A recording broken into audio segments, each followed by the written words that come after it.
Dans les Gouvernants secrets 1, la précédente cassette, nous avons parlé des extraterrestres, de leur ingérence, mais sur un ton peut-être un peu anodin.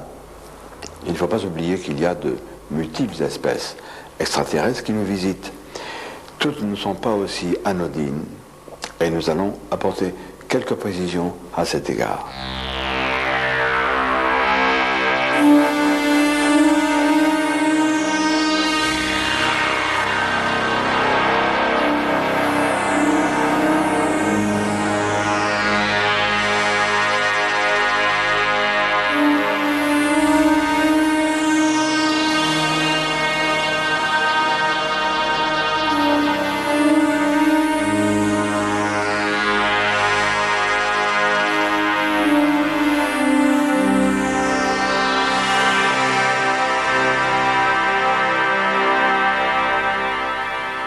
Rendons-nous maintenant dans le Languedoc pour y rencontrer Marcel Pêche, qui est un ufologue averti, qui est l'un des tout premiers, de même que René Varinot, à avoir rejoint les rangs de notre petit groupe de pointe œuvrant dans la recherche de la vérité sur les gris. Nous allons le voir, il va nous parler de certaines rencontres particulières et notamment de recherches effectuées dans le cadre de son organisation Tocetti, qui est aussi le nom de la revue qu'il publie. Marcel Pêche, nous sommes à quelques kilomètres de Cuxac-d'Aude, qui est le fief de ton organisation de recherche sur les ovnis Tocetti, et pas très très loin de Narbonne, et moins loin encore, disons à 200 mètres environ, d'une usine de retraitement d'uranium enrichi, c'est ça. Et il s'est passé quelque chose d'assez prodigieux le 12 décembre 1987. C'est ça. Tu as fait une enquête minutieuse sur ce cas. Oui, j'ai fait une bonne enquête. J'ai fait une bonne enquête, oui. Eh bien, voilà ce qui s'est passé exactement. Ce 12 décembre, c'était un samedi.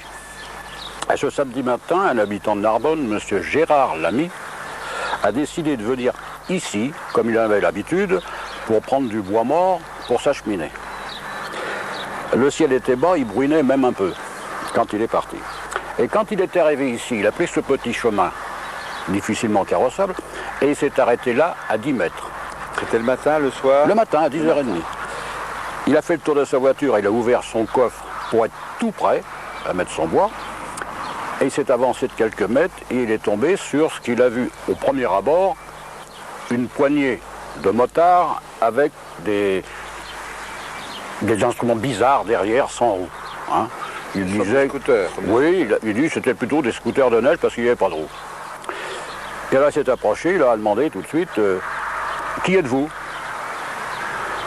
Et alors, il s'est aperçu que vraiment, ça n'était pas normal, les visages, les yeux très étirés, etc. Alors, il y avait d'abord deux personnages d'environ 1,60 m de hauteur, et à côté, trois petits d'1,20 m, dont un avait les cheveux blancs comme un albinos, a dit M. Lamy. Et il a engagé la conversation. Il parlait le français. Oui. Et d'ailleurs, il a posé la question de savoir pourquoi il parlait français. Alors, il leur a demandé d'où venez-vous?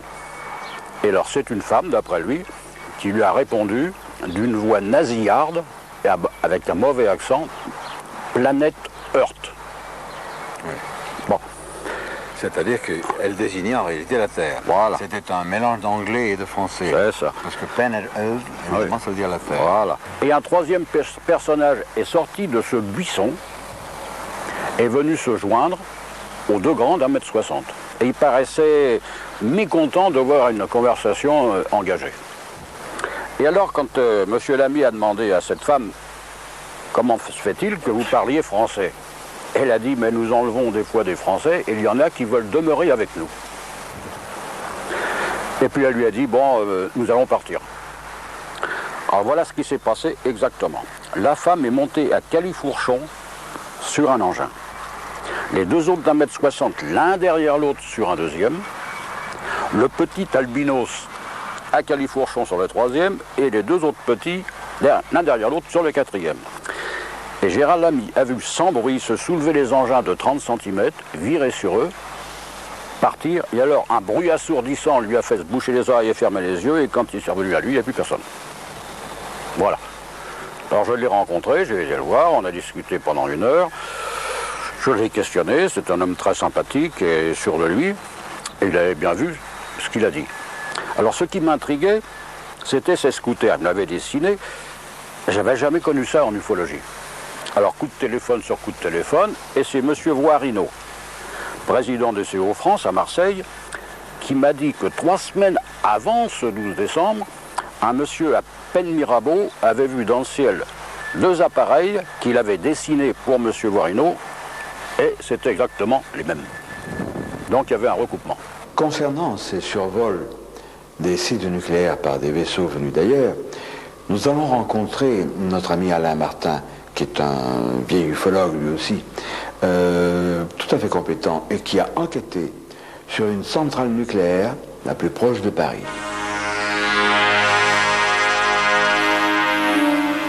Sur fond de centrale nucléaire de Nogent-sur-Seine, nous rencontrons aujourd'hui un jeune vieil ufologue, un vieil ami, Alain Martin. Tu as commencé à t'intéresser à l'ufologie à un moment où peut-être on n'utilisait pas encore tout à fait le terme d'ufologie. C'était en 1975. Alors, nous sommes devant la centrale nucléaire de Nogent-sur-Seine. Explique-nous pourquoi. Eh bien, depuis 1979-1980, sur le secteur qui se trouve derrière nous, la centrale nucléaire de Nogent-sur-Seine a été construite. Et puis, bien entendu, ce fut progressivement comme un appel à tout un tas d'engins qui ont circulé par la suite. Nous en avons eu des preuves, aussi bien des témoignages très officiels comme des témoignages particuliers. Tu m'as parlé d'un engin qui s'est posé dans un village, carrément, ou à la sortie immédiate d'un village. C'est exact.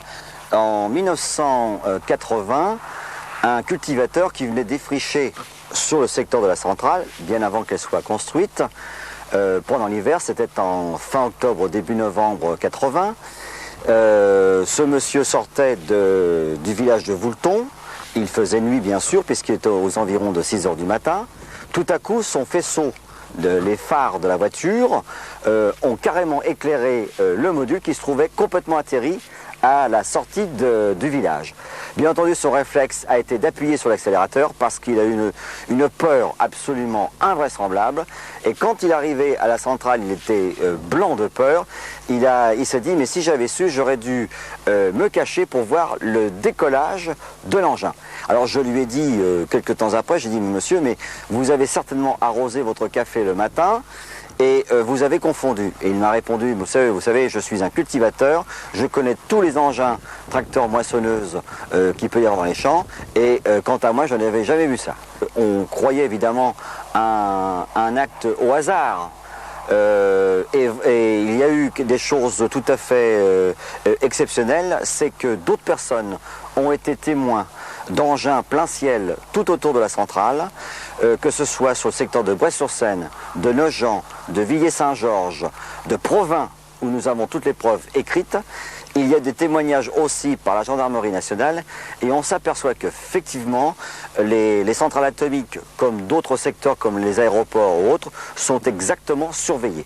Alain Martin, il s'est passé quelque chose de tout à fait particulier lorsque l'engin était au-dessus de la centrale. Un soir, il y avait un surveillant qui se trouvait sur la centrale, il était en exercice, et bien entendu, il y a eu une panne électrique. Tout l'établissement autour des 2 cheminées, toute l'électricité s'est éteinte, et ils se sont d'abord posé la question à savoir s'il n'y avait pas eu une panne tout à fait normale. Rien n'apparaissait illogique, et lorsque ce monsieur est sorti de son établissement, il a constaté en levant les yeux dans le ciel qu'il y avait une grosse boule rouge orangée qui se trouvait au-dessus. Et au bout d'une demi-heure, 3/4 d'heure environ, quand cette boule orangée a disparu, comme par hasard, comme par enchantement, l'électricité est revenue. Ce qui a déjà été constaté plusieurs fois en France, aussi bien dans le monde entier. Naturellement, ces observations d'engins étrangers au-dessus de nos sites nucléaires sont parfaitement connues de nos gouvernants. Rappelez-vous, dans la première cassette, Ovni Ibil, l'invasion a commencé, Robert Hastings, au Nouveau-Mexique, nous avait parlé du survol des sites nucléaires américains par des engins venus d'ailleurs. Signalons Prism, une revue particulièrement intéressante et très objective et très documentée sur tout ce qui concerne l'ufologie et les grands courants plus ou moins occultes tels que ceux qui président aux destinées des humains à travers les grilles. À lire absolument. Dans mon ouvrage tout à fait récent, Nos maîtres, les extraterrestres, paru au Poste de la Cité, je révèle que le site de Tchernobyl, de sinistre mémoire, fait l'objet d'observations fréquentes. Il s'y passe des choses beaucoup plus étranges encore. Et ces informations que j'ai puisées dans des journaux américains et dans des journaux étrangers ne sont pas parvenues en France, comme si les médias en France exercer une censure de plus en plus sévère pour vous tromper.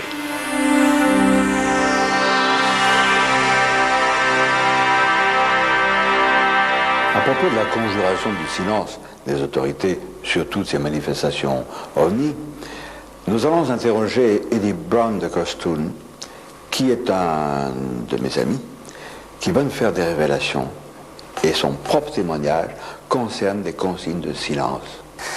Eh bien, ça s'est passé en 1976, lorsque j'ai fait l'école des sous-officiers donc, à Nîmes. C'est l'époque d'ailleurs à laquelle je t'avais écrit, où on a eu notre premier contact. Et j'ai donc eu un témoignage personnellement indirect d'engins en manœuvre, c'est-à-dire que lorsque nous étions en manœuvre, j'étais donc un spécialiste radariste Hawk, donc dans les missiles anti-aériens, et donc étant de permanence à la console, donc devant l'écran de spot radar, j'ai déjà vu une tache traverser un écran donc, qui fait environ 240 km de diamètre, d'un bord à l'autre de l'écran. Et cet objet a traversé, cette tache lumineuse a traversé l'écran en à peu près 3-4 secondes. C'est quand même une vitesse phénoménale. Et de plus, en rentrant de manœuvre, j'ai un ami qui, lui, était donc à l'école dans les chars bitubes de Tran, qui sont donc aussi des chars anti-aériens, qui est venu me voir, sachant que je m'intéressais au phénomène OVNI, en me racontant que lorsqu'ils étaient à un bivouac donc, de soir, ils campaient au-dessous d'une colline, et sur cette colline, tous ces chars bitubes étaient rangés donc, comme à la parade. Et à ce moment-là, un engin est arrivé au-dessus de ces chars et a éclairé tous les chars simultanément par des faisceaux. Par des faisceaux. Et donc cet ami est venu me revoir en me disant justement, toi qui t'intéresses au phénomène, tu aurais été enthousiasmé pour voir ça. Mais il m'a aussi dit donc qu'ils avaient reçu l'ordre, bien évidemment, à l'époque, de leur lieutenant de batterie, plus ensuite du chef de corps, de taire les événements de façon à ce que cela reste secret. Et comme évidemment tous ces jeunes étaient tous des élèves sous-officiers, donc des élèves engagés, bon, ben, le silence est resté dessus jusqu'à maintenant. Silence, mais aussi désinformation. Il y a un très bon exemple, celui de l'affaire Cergy Pontoise survenue le 26 novembre 1979, qui a fait le tour du monde. J'ai enquêté sur cette affaire, j'en parle, je donne des précisions nouvelles dans Nos maîtres les extraterrestres. 26 novembre 1979, 4h30 du matin, 3 jeunes gens qui vendent des frusques, c'est leur thème, sur les marchés, embarquent la marchandise dans leur voiture et ils aperçoivent un objet bizarre dans le ciel pendant que Franck est aux commandes de la voiture, au volant de la voiture. Eux sont dans l'appartement et ils s'apprêtent à descendre des vêtements. Et ils voient cette chose lumineuse envelopper la voiture comme une boule. Alors ils sont inquiets, ils se précipitent, ils arrivent sur la voiture. Au moment où la boule se résorbe dans un cylindre lumineux qui s'en va rapidement. Et plus de Franck. Leur copain Franck qui était au volant a disparu.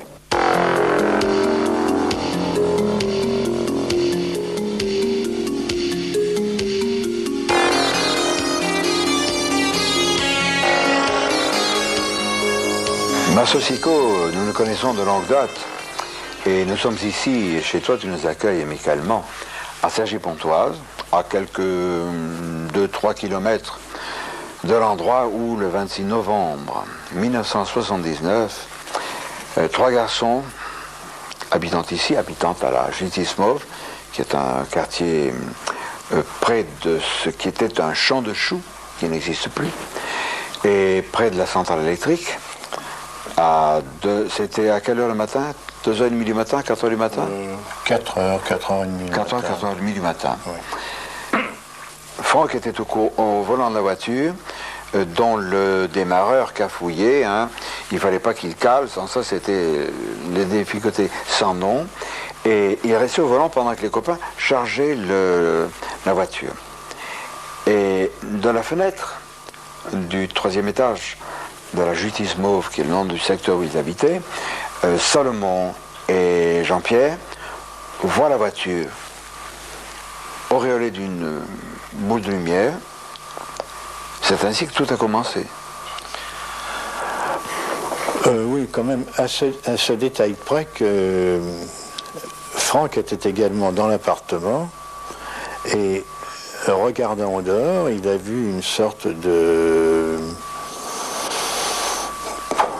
cigare, d'objet brillant qui descendait vers le sol et qui semblait avoir atterri ou chuté, je ne sais pas exactement, en direction de ce grand transformateur électrique qui existe toujours. Alors, sans attendre l'avis de ses copains, il est descendu 4 à 4 l'escalier, il a sauté de la voiture qui préalablement avait été mise en pente sur le parking, il a lancé la voiture, elle a démarré, il est sorti sur le boulevard de l'Oise, qui est cette route qui jouxte l'immeuble, et il a été vers ce qui lui semblait une masse de brouillard. Une masse de brouillard. Éclairée de l'intérieur, c'est ça. Éclairée de l'intérieur. 8 jours après, d'après les déclarations de Jean-Pierre et de Salomon, mais c'est surtout Jean-Pierre qui est suspect en la matière, Franck, au même endroit, dans ce champ de choux qui n'existe plus, qui est remplacé par une tracé de chemin de fer, une sorte de cuvette là, prolongée, les images nous le montrent, Franck réapparaît dans ce champ de choux où il a disparu. Pour Franck, on a dû lui donner un coup sur la tête, il se réveille, il n'y a plus la voiture, et il dit on va piquer la voiture avec les vêtements, je vais me faire engueuler par les copains. Il retourne donc à l'immeuble 11 Justice Mauve, et là, il trouve Salomon en pyjama. Il ignore que 8 jours se sont écoulés. Il pense que 15 minutes. Il dit alors toi, tu t'es couché, tu t'es mis en pyjama, et l'autre l'embrasse. Parce que c'est pathétique, il a disparu. Et Franck le repousse, il dit mais enfin tu es fou. Il dit mais non, il y a 8 jours que tu es parti. Alors tu dis mais c'est pas vrai, quiproquo. On lui montre les journaux. Et il se rend compte qu'il a vraiment disparu pendant une semaine. Un extraterrestre qui se disait appelé Orio lui a dit nous allons venir le 15 août 1980 à Saget-Pontoise. Et là, que des justes, des sages, des personnes qui savent que tout cela est vrai, qui croient aux extraterrestres, aux bons, se réunissent et nous les embarquerons avec nous. Le 15 août 1980, toi, tu as eu la sagesse de camper avec quelques-uns de tes amis sur la butte où il y avait des petits arbrisseaux. Oui, c'était des petits sapins, mais à l'époque, ces petits sapins avaient au plus 1,50 m. Maintenant, ils ont 5 et 6 mètres. Alors, Marceau, cette foule des deux sexes, il y avait des enfants aussi, il y avait des familles, beaucoup de jeunes gens. Donne-nous un peu la température qui régnait dans ce rassemblement. C'est difficile à dire parce que j'étais assez éloigné et si je voyais, je n'entendais pas exactement, mais enfin, c'était une atmosphère de jeunesse heureuse de vivre, qui s'intéressant de près aux problèmes ufologiques, avait peut-être un peu trop donné dans le panneau de Jean-Pierre. qui leur avait annoncé peut-être une visite d'extraterrestres qui ne s'est évidemment pas produite, puisque ça ne se fait probablement pas à la demande. Très vite, cette affaire a été traitée comme un canular, avec à la clé le souci de désinformer et de tromper le public. En dehors de l'INSA qui avait fait une enquête systématique dès le début, il y a eu un ufologue indépendant, Didier Safragnonnec, avec un petit groupe de chercheurs qui, eux, sans bruit ni trompette, ont enquêté sur le site. Didier Safragnonnec, tu es aussi un ufologue, et lors de cette affaire de Serge Pontoise, tu avais un groupe de recherche extrêmement discret qui s'appelait, je crois, aux frontières de la science, non? C'est ça, oui. C'est ça. Alors, donc, Franck a été enlevé. Tous les médias du monde entier parlent de cet enlèvement par une sphère de lumière. Officiellement, 8 jours se sont écoulés et Franck reparaît. Mais ton groupe s'était, je crois, posté à proximité de la justice mauve où habitaient les jeunes gens. Comment ça s'est passé? Voilà. Tout d'abord, si on doit revenir un peu à la base. C'est-à-dire que le 26 novembre, nous nous sommes présentés avec des appareils de test donc sur le boulevard de l'Oise. Le jour de l'enlèvement. Le jour de l'enlèvement, le 26 novembre 1979. Et donc on a bien vu la gendarmerie présente avec les staffettes et tout un tas de gens autour. Quand les gendarmes sont partis, faire leur rapport après avoir été ramassé différents témoignages autour d'eux. Nous, on s'est présenté juste à côté du véhicule, on a enlevé notre compteur Jaeger et là, on a commencé à faire des tests qui nous ont quand même étonnés. J'explique pourquoi. Les premiers tests indiquaient au centre de la voiture une radioactivité de 120 milli-Roentgens-heure. C'est tout à fait... Des garçons. Bien sûr. La voiture où a disparu Franck. Après, on a donc fait les tests de résistivité du terrain. C'est-à-dire, ce test est très simple. Il consiste à mettre un contrôleur universel sur la gamme des 2 millions de ohms et de mettre les pointes à 1 mètre écartées d'1 mètre les unes des autres, à enfoncer à 1 mètre de la terre. Là, on a pu s'apercevoir que le test, que la mesure nous donnait 14 kiloohms, ce qui était tout à fait anormal puisque le terrain avait été trempé puisqu'il pleuvait, je crois, depuis au moins 2 ou 3 heures, une pluie fine. Et on a donc recontinué les tests de résistivité en dehors de la zone où se trouvait la voiture, et là on a trouvé des tests plus élevés. Et c'est-à-dire on a trouvé des tests de l'ordre de 25 à 30 kiloohms. Donc le terrain était beaucoup plus trempé. C'était peut-être parce que la voiture était présente que le sol était chauffé, puisqu'on a pu déterminer une température de 35 degrés centigrades à 1 mètre sous le sol avec une sonde. Et donc, après tous ces tests terminés, nous sommes repartis. On n'a pas cherché à voir les 2 témoins de l'enlèvement. Il s'est passé quelque chose de totalement anormal, puisque les tests que toi et tes amis avaient appliqués au terrain ont décelé des anomalies. Tout à fait, parce que, bon, déjà, une radioactivité de 120 milli-Roentgens-heure, on ne la trouve pas partout. 30 milli-Roentgens-heure, c'était les premiers postes de télévision couleur à condition qu'on le regarde à 10 ou 15 cm. C'est vrai que la radioactivité est naturelle, on a une radioactivité naturelle partout, dans une lampe de poche, un tube Odéon, bon, c'est tout à fait logique, mais à ce taux-là, non. On a décidé donc de faire une planque. Parce qu'on était partagé quand même entre le canular, on ne savait pas pourquoi, et la chose réelle.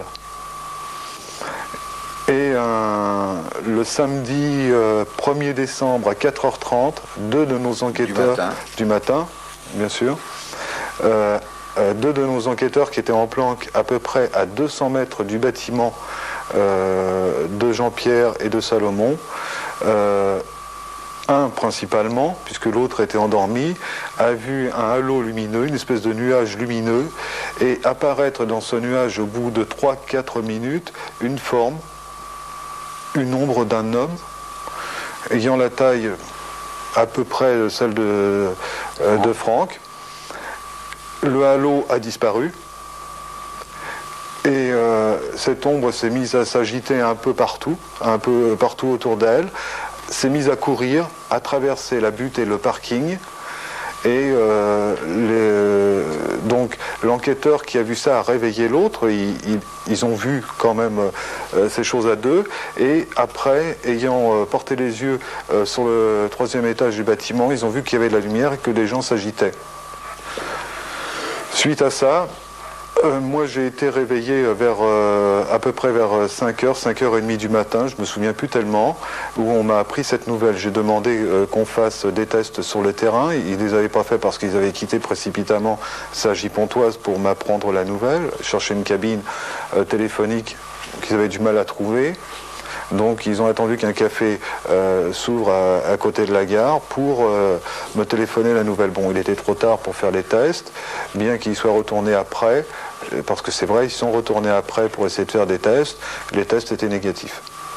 Voilà. Alors Didier Safragnonec, ces chercheurs de ton groupe, le 1er décembre, 4h30 du matin, voient une sphère de lumière apparaître une silhouette, alors qu'on a dit officiellement que Franck était revenu le 3 décembre. Il y a donc un décalage de 3 jours. Ça t'a intrigué évidemment, ce retour, et qu'est-ce que tu as fait? J'ai téléphoné vers 9h, 9h30 ce samedi matin, je ne me souviens plus exactement de l'heure exacte, à Jean-Pierre. Je lui ai dit, maintenant on peut se voir, Franck est arrivé. Il me répond, comment sais-tu que Franck est arrivé? Je dis, mes 2 enquêteurs l'ont vu ce matin à 4h30. Et là, sa réaction, il a raccroché. Il a raccroché. Mais ce qui confirmait aussi, je m'excuse, quelques années plus tard, c'est qu'avec M. Marsaucico, on a pris un rendez-vous avec Franck un café de la gare Saint-Lazare, où je lui ai dit, j'ai la preuve maintenant que tu as disparu 5 jours et non pas 7 jours. Je lui ai expliqué pourquoi, parce que 2 enquêteurs l'avaient vu, et la réponse de Franck a été tout à fait simple. C'est vrai, ça m'intéresse, ta théorie, mais il faut bien que tu comprennes que pour les gens, pour les médias, ça sera toujours 7 jours et non pas 5 jours. Voilà. Alors on peut enchaîner là-dessus, sans te demander ce que tu en penses, parce que moi je peux me mouiller. C'est notoire, si Franck a menti sur la date du retour, c'est un péché véniel, c'est pas très grave, parce qu'il a été entraîné par Jean-Pierre, qui lui a un tempérament d'escroc. Il a vu l'opportunité qui pouvait changer sa vie. Et pendant 48 heures, il a réfléchi. Et il a fait en sorte de convaincre Franck de dire, bon, tu vas te planquer pendant 24 heures, 48 heures, nous dirons que tu es revenu le 3 décembre, et non pas le 1er. Ils ont bâti, ou Jean-Pierre, qui était le meneur, a bâti un plan qui allait lui permettre de créer, pas tout à fait une secte, mais une coterie, de se faire un auditoire où il délivrerait le message d'Oriot, les extraterrestres. Il allait exploiter ce filon pour tromper les gens. Tu as sur les genoux un dossier important. Il s'agit de quoi? Il s'agit d'un roman vérité qui se nomme Les Semeurs de la Nuit, qui parle de quelques affaires d'ufologie, donc aussi la disparition d'une personne âgée de 16 ans, qui a disparu pendant 16 ans aux États-Unis, plus l'affaire de Cergy-Pontoise et une autre affaire s'étant passée dans un petit village se trouvant entre la Dordogne et la Corrèze il y a quelques années. Les Semeurs de la Nuit, un roman vérité, avec un background authentique, bien sûr, comme son nom l'indique, qui paraîtra en 1993. Nous en reparlerons. Si le gouvernement se taise, nous font taire, ou tente de le faire, c'est qu'il y a quelque chose à cacher. L'affaire C.G. Pontoise en est un exemple frappant. Dans ce remarquable ouvrage, Révélation de Jacques Vallée, paru aux éditions Robert Laffont, Jacques Vallée, et il nous l'apprend, et il me l'apprend aussi, son père était un magistrat à Cergy-Pontoise, il a grandi là-bas. Et Jacques est revenu en France, Jacques Vallée, pour faire une enquête systématique. Il en a conclu, pour avoir eu des contacts avec un agent spécial, mystérieux, j'ai l'impression qu'on a un peu orienté Jacques Vallée vers ce service officiel. Il en a conclu que Franck avait bel et bien été enlevé. Il dit textuellement, l'affaire Cergy-Pontoise, c'est tout, sauf un canular. Donc Franck a été enlevé, mis dans une voiture par les services secrets français, et on a pu l'évacuer de ce lieu grâce à un tunnel dont Jacques pense et écrit que nous ne connaissions pas.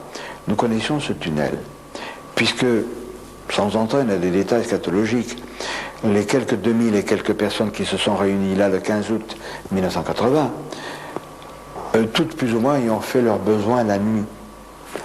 Nous connaissions bien, mais la voiture de ces agents secrets n'a pas pu emprunter ce tunnel, parce qu'au bout du tunnel, il y avait 3 bornes de ciment qui interdisaient de les franchir. Et nous avons filmé et nous voyons encore dans le sol les traces de ces 3 bornes qui empêchaient de circuler. Donc, les autorités, par n'importe quel mensonge et avec n'importe quelle énergie, continuent de s'efforcer de nous tromper. Elles ont raconté les salades à Jacques Vallée, de même qu'elles nous ont raconté les salades à l'époque, le fameux Gépon de sinistre mémoire, nous tentait à faire croire que tout ça c'est un canular pour se rendre intéressant. Le Gépon n'a pas dit Jimmy Guieux et l'IMSA sont complices, mais peu s'en fallait, c'est moi qui accuse le Gépon d'être le complice d'une force noire à l'échelle planétaire qui nous indique de fausses pistes, qui nous raconte des histoires et qui nous trompe de façon éhontée. Le Crapouilleux de mars-avril 1992, consacré au secret des RG, nous en apprend de Werth et de Pamure. Je ne vais pas vous les commenter, il faut lire cela. Et vous comprendrez que nous soyons un petit peu irrités des harcèlements dont nous sommes les victimes, qui ne viennent peut-être pas des RG, il y a d'autres services. C'est peut-être pas le moment d'accuser publiquement qui que ce soit. Je voudrais vous montrer une publication de Pierre Rubikoff, extrêmement fouillée, sérieuse, les écoutes clandestines, moyens et contre-mesures. Ça peut vous servir. Il y a également ce supplément Media Micro, mais c'est en anglais. Et là, il faudrait que vous fassiez l'effort de lire certaines choses, notamment cet article What Brain Transmitters Look Like. On peut le traduire par à quoi ressemble un transmetteur dans le cerveau. Ce sont les fameux implants qu'utilisent les gris qui soi-disant n'existent pas. La preuve que les extraterrestres ne se contentent pas de survoler certains sites stratégiques ou d'enlever des gens, c'est qu'il y a une intervention néfaste parfois. Et Marcel Pêche de Tocchetti emporte les marques dans sa chair. Sur le site et au voisinage de l'abbaye de Fontcalvi, tout près de Cuxagdo, le siège de Tocchetti, s'est produit en août 1985, Marcel Pêche, une chose tout à fait étonnante et dramatique. Raconte-nous comment ça s'est passé. Eh bien voilà, nous étions ici même, en observation dans la nuit du 17 août 1985. Et nous avons vu venant de l'ouest, il est à peu près minuit, un petit disque blanc mat. Un de nos amis a pris un projecteur vert et l'a fait clignoter dans la direction de l'objet, qui a disparu au nord sans répondre. Nous étions pour cela sortis de la cour de l'abbaye Et nous étions à 40 ou 50 mètres au milieu des vignes. L'objet est revenu du nord, se dirigeant vers le sud. Alors nous avons refait clignoter le projecteur et il a disparu au sud sans répondre. Quelques minutes ont passé, excédés, 4 amis sont revenus dans la cour pour s'asseoir sur les fauteuils de camping. Et je suis resté avec un de mes amis qui lui aussi a rebroussé chemin et je l'ai suivi à 3 mètres environ. À ce moment-là, j'ai perçu derrière moi, je dis bien j'ai perçu, un léger sifflement. Et tout de suite, une flèche vert émeraude est venue se planter entre moi et mon ami, et sur plusieurs hectares, le terrain était vert émeraude. Et plus rien. Mais tout ça en une fraction de seconde. C'était un faisceau lumineux vert. Ah oui, oui, c'était un faisceau lumineux. Et plus rien.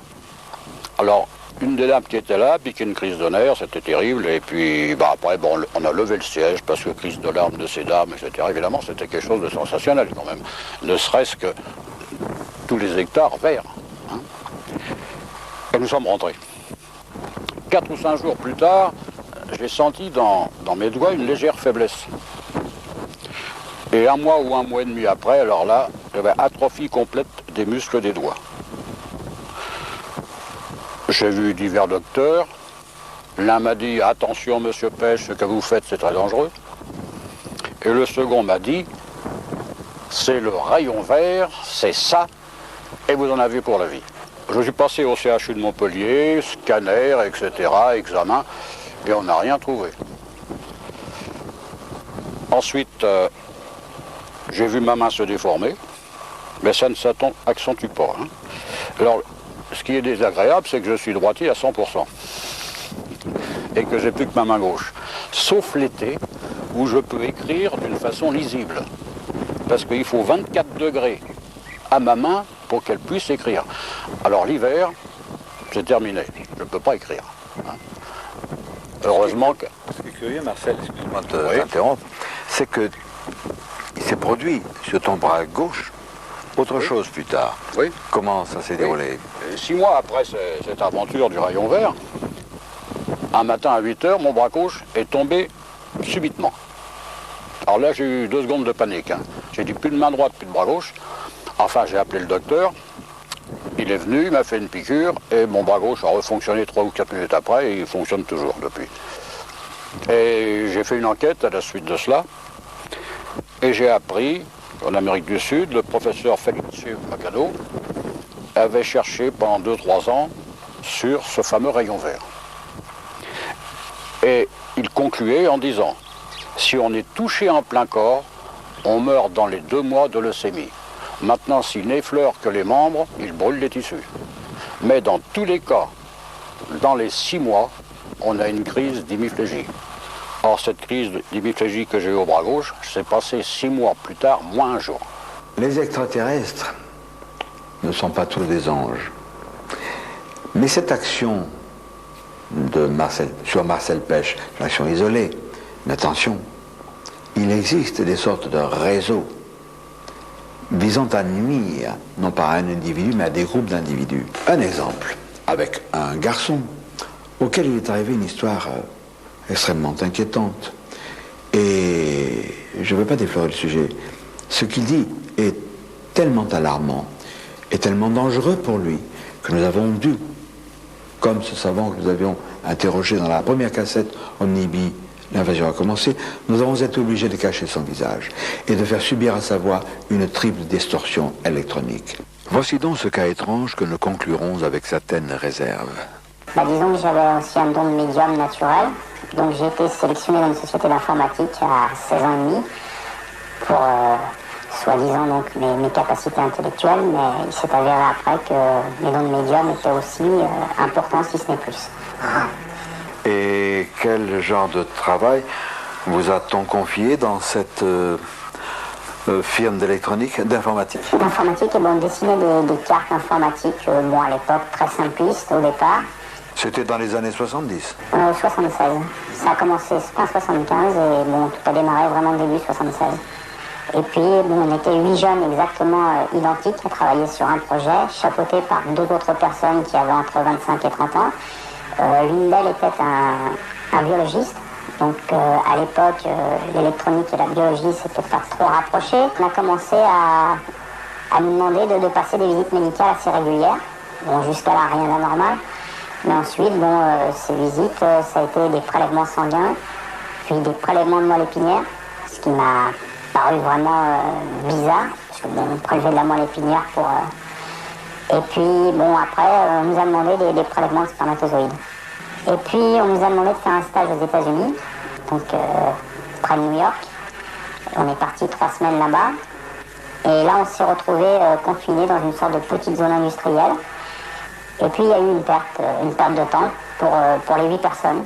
Et on s'est réveillés 3 jours plus tard, avec des irritations un peu partout sur le corps, des petits prélèvements de peau, le sexe à vif. Donc, on s'est un peu posé des questions entre nous. On nous a dit que c'était rien, qu'on avait eu des visites médicales et on est revenu en France, apparemment sans plus en savoir de détails. Et à ce moment-là, donc, il y avait à l'époque un jeune biologiste qui travaillait donc sur un projet dans ses sous-sols, qui nous a contactés. Donc ce biologiste est revenu des États-Unis, m'a montré 2 documents. Dupont-Durand, ces documents, à défaut de pouvoir nous les montrer, est-ce que vous pouvez nous dire quelque chose sur leur contenu? C'est un projet, donc j'allais y venir, c'est un projet de clonage. Ah, un projet de clonage. De clonage. Les 2 premières pièces qu'il m'a fournies sont à en tête de l'État français. Donc c'était sous couvert d'une société française qui travaille pour l'État. Et ça parlait clairement d'un travail sur le clonage humain. Mais il y avait en bas de page toujours une autorité supérieure qui malheureusement n'était pas définie clairement. Et donc sur un autre des documents, là il parlait donc de personnages dont on comprenait clairement que c'était des personnes venant de l'extérieur de notre planète, des extraterrestres. Puis ce jeune biologiste devait apporter beaucoup plus de preuves. Il a mystérieusement disparu. Un des camarades avec moi a commencé lui aussi à vouloir se rebeller. Donc, il était d'une famille aisée, il n'avait aucun problème, c'était un garçon très stable. Et il a volé le coffre-fort de ses parents, soi-disant. On l'a retrouvé dans sa chambre tendue avec une lettre d'excuse pour ses parents. Une telle organisation ne peut agir sans les plus hautes complicités. L'histoire de Dupont-Durand va nous prouver cela. Il a subi d'énormes pressions pour réintégrer cette société servant de façade à une organisation complice des extraterrestres. Nous allons voir jusqu'où c'est allé. J'avais un contrat en béton qui m'empêchait de partir avant une certaine date. Et donc j'avais un programme d'études aussi à continuer. Et je devais partir à l'armée donc en août 78.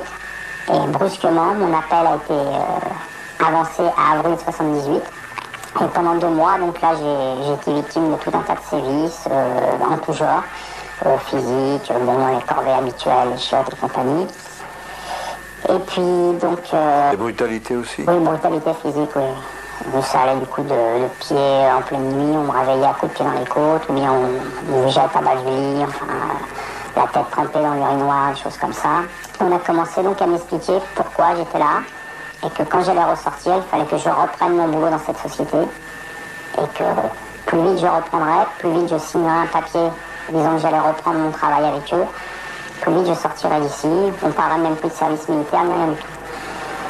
Et le dossier complet, entièrement été détruit par l'armée. Il n'y a jamais eu aucune trace de mon passage à l'armée. Moi, personnellement, après, donc, je me suis protégée. Donc, des aventures désagréables, il y en a eu forcément. Bon, j'ai radicalement changé de vie. Parfois d'identité, de pays aussi, pour me couvrir. Pourquoi des réserves sur ce cas? Le témoin, certes, est convaincant et parle d'événements que d'autres ont bel et bien vécus. Au Brésil, j'ai personnellement enquêté sur l'enlèvement d'Elias Seixas, qui à bord d'un vaisseau extraterrestre subit mécaniquement un prélèvement de sperme. Il conserva de l'opération une irritation temporaire des voies urinaires. Dupont-Durand s'était engagé à nous présenter divers documents qui auraient pu conforter ses dires. Il n'en fut rien. A-t-il subi des pressions? Le fait est que nous n'arrivons plus à le joindre. Cependant, jusqu'à plus ample informé, nous lui accordons un préjugé favorable. Le constat est terrifiant. Certains extraterrestres agissent comme des agents, avec une brutalité, des agents de puissance, avec une extrême brutalité. Dans IB1 et IB2, mes romans vérité, j'ai décrit les exactions des gris. On peut parler des gris à propos des espèces négatives. Ce ne sont plus des études scientifiques, c'est vraiment toute autre chose. On peut dire que les ozomites, par exemple, font des recherches scientifiques, nous ont fait bénéficier, par l'envoi de leurs informations, d'une tentative d'ingérence, mais visant à nous faire accomplir des progrès. Mais en ce qui concerne ces extraterrestres négatifs, qu'il s'agisse des gris ou d'autres qui sont peut-être derrière eux, c'est terriblement inquiétant, parce que tout cela se fait avec la complicité d'organisations humaines, d'organisations politiques, d'organisations financières, d'organisations traîtresses, qui agissent un peu comme une super mafia planétaire. Ces magouilles officielles intéressent la paix et la guerre, et cet ouvrage, Notre allié Saddam Hussein, paru chez Olivier Orban, de Claude Angélé et Stéphanie Meignier, nous donne certains éclaircissements. Et comme je le pensais, je l'ai écrit avant la publication de ce livre, il y a une complicité entre l'Occident et Saddam Hussein, parce qu'il y a derrière tout ça le pétrole. Il y a d'autres complicités parce qu'il y a la drogue. C'est à un autre niveau. Ce n'est pas directement lié, mais nous y reviendrons. Bernard Rassambert, La guerre économique mondiale, également chez Olivier Orban, car ces organismes officiels, tels que la trilatérale, alors, schématiquement, ça veut dire trois, bien sûr, l'Amérique du Nord, principalement les États-Unis, l'Europe et le Japon, sont une sorte d'hydre à trois têtes, dont les tentacules englobent le monde, notre planète, pour y exercer ces pressions, ces contrôles.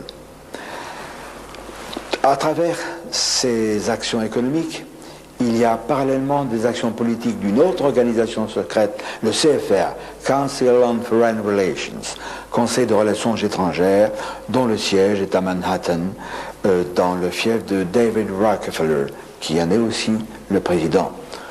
Une organisation à laquelle appartenait bien sûr George Bush. Il y a également le groupe des Bilderberg. Bilderberg, cela vient du nom de l'hôtel Bilderberg, qui est dans une ville de Hollande, qui a vu se réunir des hommes de divers horizons, peu après la fin de la guerre, et qui ont monté une véritable organisation secrète, qui interfère parfaitement en toute amitié avec la trilatérale et avec le groupe CFR, toujours pour nous opprimer. Nous ne l'aurons pas. Moi, je crois avoir fait mes preuves depuis 40 ans que j'écris des romans de science-fiction où j'ai toujours montré mon amour pour l'Amérique. Quand j'ai posé le pied pour la première fois à New York, j'avais les larmes aux yeux, parce que c'était mon pays de cœur, pour lequel, et pour la France aussi, je m'étais battu pendant la guerre, pendant la résistance, et ensuite dans les commandos. Donc, on ne pourra pas me traiter d'être anti-américain, non. Mais il faut que le peuple américain sache qu'il est lui aussi trompé, qu'il est lui aussi entraîné vers un chaos. Nous allons y revenir. L'un de ces chaos, voici un dossier de Claudia Pacheco, la multinationale américaine des drogues. Là aussi, c'est terrifiant. La drogue sert à financer certaines choses. Je l'ai dit dans IB1, les terriers des gris, mais autre chose également. En matière de scandale politico-financier, Jean Ziegler, avec la Suisse Lave Plus Blanc, dénonce courageusement les méfaits des marchands de mort inféodés à la drogue. Nous avons chez nous la République corrompue d'Yves Chalier, chez Robert Laffont, bien sûr. Au Québec, chez Louise Courteau, la dernière valse des tyrans, la prophétie. Ces gouvernements secrets, car la trilatérale, le Bilderberg, le CFR, sont des façades d'un gouvernement secret, hégémonique au niveau de la planète. Et je suis persuadé que derrière eux, sous eux, il y a le Majesty 12, le Majestic numéro 12, le sinistre MJ12, qui lui est le tyran. Alors, nous avons consulté un politologue français, Pierre Faillant de Villemarais, qui lui n'est pas du tout ufologue, qui n'est pas du tout spécialiste des grilles, des extraterrestres, etc. Mais il va nous parler de ces organisations négatives qui nous ont amenés à Maastricht. Pierre de Villemarais, vous êtes écrivain, vous avez publié 18 ouvrages, voici celui-ci sur le sinistre GRU en 88, et celui-ci beaucoup plus récent, chez Stock, chez le même éditeur, Coup d'État de Markus Wolf, La guerre des deux Allemagnes, 45-91. Vous publiez aussi depuis plus de 20 ans cette lettre d'information du Centre européen d'information. Alors, notre propos aujourd'hui est d'introduire quelques notions précises sur le gouvernement secret. J'ai étudié d'abord toutes les affaires de l'international communiste et soviétique pendant des années, et un jour je me suis rendu compte que ce n'était pas suffisant comme explication, une soi-disant confrontation entre deux mondes, et puis en même temps, tout à coup, des choses bizarres se passant en coulisses, et comme s'il y avait une sorte de compromis ou tacite ou organisé entre l'Est et l'Ouest par-dessus nos têtes. Donc je me suis mis à étudier aussi les coulisses du monde occidental. Et alors j'ai découvert ceci grâce à des amis aussi bien anglais qu'américains d'ailleurs, qu'il existait bien avant la trilatérale et Bilderberg des sociétés qui sont nées au début du siècle, à la fin du dernier siècle et au début du siècle, tout à fait, je dirais, occultes en ce sens que on n'y pénétrait pas. N'importe qui n'y allait pas, il fallait être recruté par un ou deux, coopté, et des petits cercles d'abord. Pour résumer cette historique de ce que j'ai découvert sur document, qui existe et que d'autres ont eu après moi ou avec moi et ont publié, mais très partiellement, moi j'ai toute une bibliothèque là-dessus, qu'en gros il s'est passé ceci. Avant la guerre, donc la dernière guerre mondiale, la deuxième guerre mondiale, et entre 1884 et la guerre de 14 et celle de 39-40, des groupes se sont formés comme des petites bulles, des groupes d'initiés, mais tout est parti d'Angleterre et presque immédiatement après des États-Unis. C'est-à-dire, sur le thème suivant, nous qui sommes des professeurs d'université, des intellectuels, en Angleterre, il y avait par exemple Bernard Shaw. Il y avait la fille de Marx, une des filles de Marx, Eleanor Marx. Et je dis Eleanor Marx parce que c'est quelque chose qui devrait être connu de tous les historiens, qu'après avoir fondé une société d'une quinzaine ou une vingtaine de professeurs universitaires et intellectuels à Londres, ils ont envoyé en mission Eleanor Marx aux États-Unis pour créer un même groupe avec l'idée suivante. L'ère moderne exige que dans les universités, nous qui sommes professeurs intellectuels, nous avons la parole, nous formons des gens. Eh bien, nous allons les former à notre programme de réorganisation du monde. Et au lieu de faire la révolution par la rue, qui se termine toujours tragiquement et qui peut nous échapper, nous allons faire la révolution par en haut, c'est-à-dire par les élites. Dans nos universités, nous allons non seulement recruter des professeurs qui vont adopter nos idées, enfin on va les recruter, à condition qu'ils adoptent nos idées, et ensuite ces professeurs vont former des élèves. Alors il faut voir qu'il y a eu un siècle de travail comme ça. La société de Londres s'appelait la Société Fabienne, britannique, et ne recrutait que petit à petit, sans hâte, parce que c'est ça la différence avec les partis, les mouvements politiques. Il y a toujours l'objectif immédiat, le pouvoir tout de suite, par les élections. Eux, c'était pas ça. C'était le pouvoir dans l'ombre. Comme conseillers, ne cherchons jamais les premières places, mais soyons toujours là, indispensable parce que nous sommes savants, parce que nous sommes professeurs universitaires spécialisés dans tel et tel domaine. La même chose aux États-Unis. Et c'est de là que sont nés, en gros, la synarchie, ce qu'on a appelé la synarchie à Vienne, qui a essaimé sur toute l'Europe, puisque c'est en 22 dont je parle pour l'Europe. Or, il ne faut pas oublier qu'autour de Hitler, il y avait des gens affiliés à la synarchie, des gens connus, Otto Abetz, Ernst Sackenbach, de la grande banque qui était dans les grandes banques avec Hermann Haps, qui d'ailleurs ont protégé et récupéré et protégé des banques juives, comme la banque Warburg dont on parle quelquefois. Il y a eu un livre assez connu là-dessus. Un feuilleton. Et un feuilleton à la télévision, mais on oublie de dire tous ces liens secrets qui existaient entre ces gens. Au début, ça paraissait une fantaisie, ce gouvernement occulte, derrière n'importe quel gouvernement. Mais si, les synarques avaient envoyé des gens à Londres, des gens à Alger, et il y avait des gens à Vichy, et chacun a dédouané les autres après la libération, quoi qu'ils aient fait, et pendant longtemps.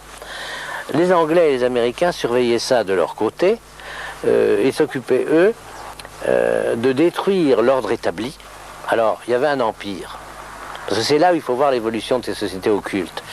Au départ, et on le trouve dans le pacte synarchique dès 1922, puisqu'il a été rédigé en 22, mais seulement découvert au moment de la guerre, la Deuxième Guerre mondiale, il est dit textuellement qu'il faut réorganiser le monde en 5 grands ensembles économiques qui sont, alors il faut se mettre dans le contexte de 22, la Panamérique, la Pan-Europe, non, ils disent la Pan-Eurafrique à ce moment-là, parce que l'Europe avait des projections sur l'Afrique, le Commonwealth britannique, la Pan-Asie, et donc il dirigeait le monde en 5 grands ensembles économiques.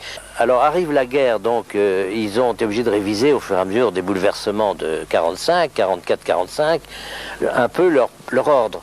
C'est-à-dire qu'ils se sont dit, il vaut mieux carrément faire sauter le Commonwealth, qui était intégré complètement à la couronne, mais à condition que l'Empire français, on dit les Anglais, parce qu'il y a beau avoir des coteries, il y a des rivalités à l'intérieur de ces coteries semi-occultes, il faut détruire l'Empire français.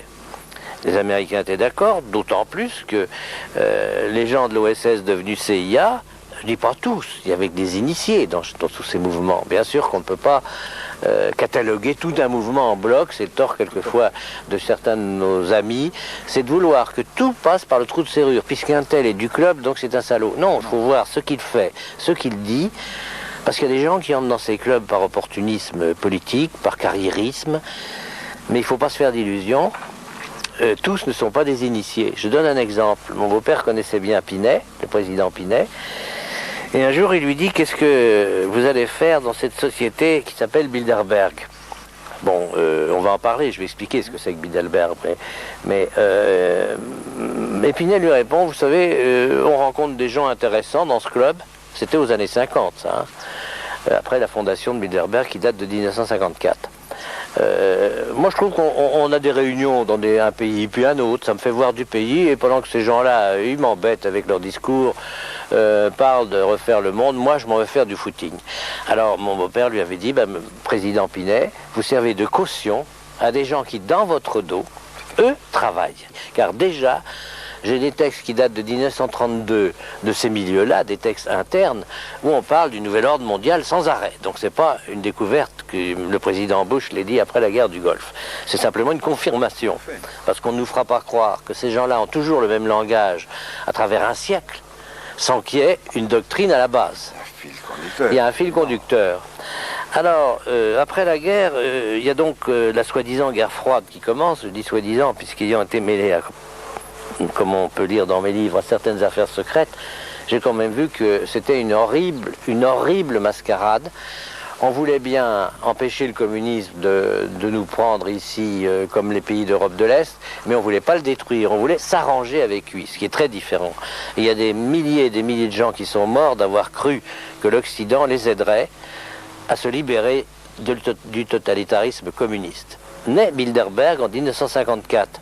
Bilderberg est une association euro-américaine, ce qu'on oublie, et pas du tout européenne, euro-américaine, puisque David Rockefeller était à la fondation, Bill Donovan, l'ancien chef de l'OSS, était à la fondation, Allen Dulles, chef des services secrets, était à la fondation, pour ne citer que quelques noms connus, Du côté européen, qui y avait-il derrière Bilderberg?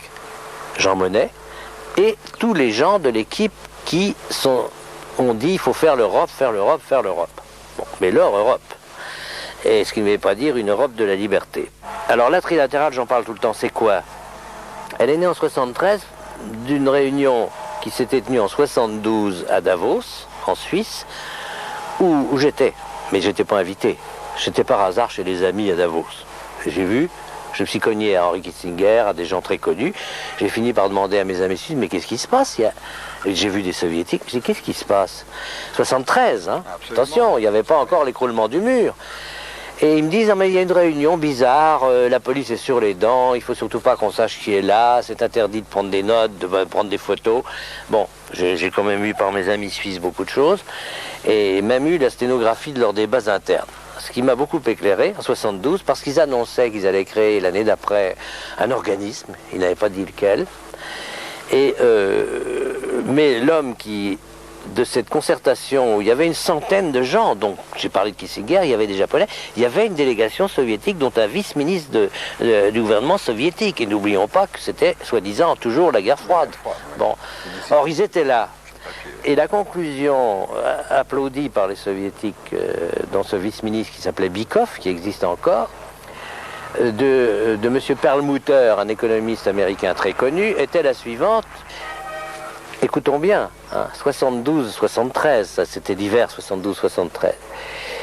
Il faut qu'avant 20 ans, nous ne soyons plus que 200 ou 300 multinationales dans le monde à contrôler tout ce qui est recherche, exploitation, répartition des matières premières clés de notre époque. Et donc voilà la phrase textuelle, et il expliquait, à partir de ce moment-là, il y aura 3 moteurs dans le monde, le moteur industriel panaméricain, le moteur industriel japonais et le moteur industriel pan-européen, incluant l'Union soviétique. En 72-13.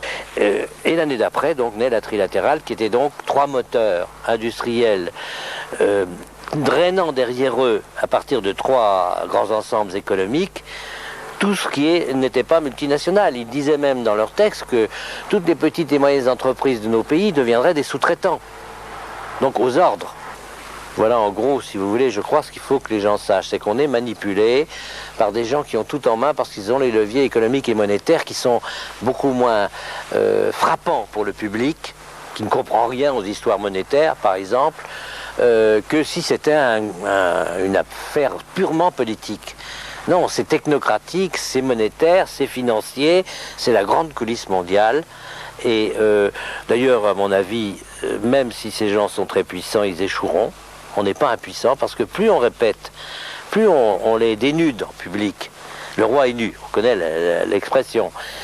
Plus ils sont gênés parce que il y a eu une époque, il y a 20 ou 30 ans, où c'était un peu trop tôt, quelques confrères et moi, on parlait de ça. C'était trop tôt, les gens n'étaient pas mûrs, prêts. Maintenant, tout le monde sent qu'il y a quelque part ce que j'appellerais vulgairement un truc. Ce qui explique que les Français, qu'on croyait endormis, se réveillent tout d'un coup quand il y a une discussion autour d'une chose comme Maastricht, parce qu'ils sentent instinctivement qu'il y a quelque chose qui est truqué dans la coulisse. Ils voudraient savoir. Les dés sont pipés. Voilà, ils savent que les dés sont pipés. Pierre de Villemarais, je l'ai dit et je le répète, n'est pas un ufologue. Il n'est pas du tout spécialiste de ces problèmes. Mais ce qui est terrifiant et inquiétant, c'est que ces conclusions rejoignent les nôtres. Cette ingérence étrangère est liée aux extraterrestres. Et cette ingérence n'est pas une abstraction. On nous a, au cours du mois de septembre et dans les mois qui ont précédé, raconté quantité de choses. Il faut voter pour Maastricht, il faut unir l'Europe, etc. Je suis bien d'accord, je suis tout à fait d'accord et je me répète, je me cite, mais c'est vrai, depuis 40 ans que j'écris des bouquins de science-fiction, dès la première décennie, j'ai toujours prôné les États-Unis d'Europe et ceux du monde, mais pas à travers la mainmise de la trilatérale, du CFR. Non, pas ça, autre chose. Alors Maastricht, ça nous a amené à la victoire du oui. Peu s'en fallait. Et je pense que un jour, on apprendra ce qu'un anonyme, qui semble beaucoup moins bien renseigné, nous a dit au téléphone, à savoir qu'il y aurait un jour des surprises, et sur les pourcentages du oui, et sur le pourcentage du non. Et si vous me permettez une remarque un peu cavalière, un peu leste, on s'est fait couillonner à Maastricht. Mais ce n'est pas ceux qui manifestent, les paysans et autres, qui prétendront le contraire. Alors savoir que indirectement ou directement, les extraterrestres négatifs, les gris par exemple, ou ceux qui sont derrière, que nous ne connaissons pas encore, sont mêlés à tout cela, tirent les ficelles, c'est vraiment inquiétant. Vous n'êtes pas sans savoir, comme nous, que le GEPON de Sinistre Mémoire avait son siège au CNES, Centre National d'Études Spatiales à Toulouse. Il a été remplacé par le CEPRA, qui est la même organisation, dont le but n'est pas de faire la lumière sur les ovnis, on le sait très bien, mais de l'évacuer sous le couvert de canulars, etc. Et alors, le CEPRA, tout comme le GEPON, vous n'êtes pas sans savoir, ou alors je vous le rappelle, qu'il a son siège à Toulouse, que le PDG du CNES, Centre National d'Études Spatiales, c'était M. Hubert Curien, notre actuel ministre de la Recherche scientifique, qui fait partie de la trilatérale. Voici une publication d'Henri Coston, c'est pas moi qui l'ai écrite. Voici, noir sur blanc, le meeting de la trilatérale qui a eu lieu à Paris en 1989. Il y avait un certain nombre de personnalités. Claude Imbert, un journaliste très important, qui contrôle Le Point, qui a travaillé dans Paris Match, qui a travaillé à l'AFP. Donc, quand on tient les médias, c'est déjà quelque chose de colossal. Si le ministre de la Recherche scientifique, M. Hubert Curien, qui contrôle le CNES, et les organismes qui sont censés faire la lumière sur les ovnis, appartient à la trilatérale, mais voyons-nous, nous sommes dans une nasse. C'est terrifiant. C'est pas moi qui le dis, c'est pas moi qui l'écris, ce n'est pas de la science-fiction. On pourrait dire de la science-affliction peut-être. Mais ça, ne l'oubliez jamais. Dans tous les rouages des nations, des ministères, des médias, des moyens publics, etc., il y a des gens de la trilatérale, du CFR, des Bilderberg. Ces gens-là nous oppressent. Et pour ceux qui douteraient encore, Claude Imbert, dans son propre éditorial du Point, confirme l'existence du sinistre groupe Bilderberg. Alors c'est pas parce que nous sommes menacés, c'est pas parce que l'étau tente à se resserrer, ce n'est pas parce que nous sommes des vermisseaux comparés à ces monstres d'autorité que sont ces super mafias qu'il faut se taire et se cacher la tête dans le sable. Je crois qu'il faut avertir les gens. Il faut leur dire, attention, soyez vigilants, ne croyez jamais les négations officielles. Tout cela n'est que mensonge. Nous en apporterons un jour la preuve. Et alors, ce jour-là, il y aura des pleurs et des grincements de dents.